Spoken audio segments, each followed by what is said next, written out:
তো মা দেখো বসে আছে, মৌসুমী লেবু মা খায় না, মুখে মেখে বসে আছে। আর মা দেখো কত ফল কেটে দিয়েছে, আর গাছের বাতাবি লেবু। এটা গাছ থেকে এনেছি কালকে, একটাই ছিল, আমি এর আগে ভিডিও দেখেছি, এই একটাই ছিল, বাকিগুলো সব পড়ে গিয়েছে, তো এটা নিয়ে চলে এসেছি। আর আমি দেখো ফল নিয়ে বসেছি পুরো, কি মিষ্টি মৌসুমীগুলো। বলেছে তো উনি, আরও নিয়ে নিতাম, আমি ভুল করেছি। চিনির মতো মিষ্টি। 10টা 50 টাকা দিয়েছে ট্রেনের মধ্যে। এবার যাবো, আসবো মুসাম্বিটাই নিয়ে আসবো, পেয়ারা আর আনবো।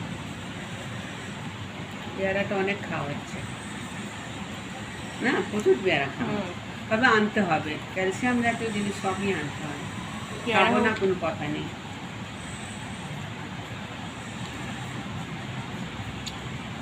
দেখছি না বন্ধ হয়ে গেছে।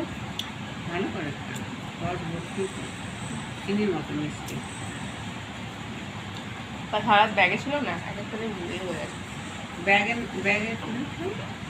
হ্যাঁ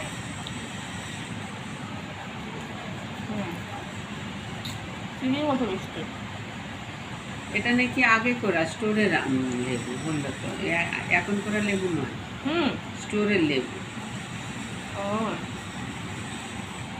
এবছরের লেবু নয়।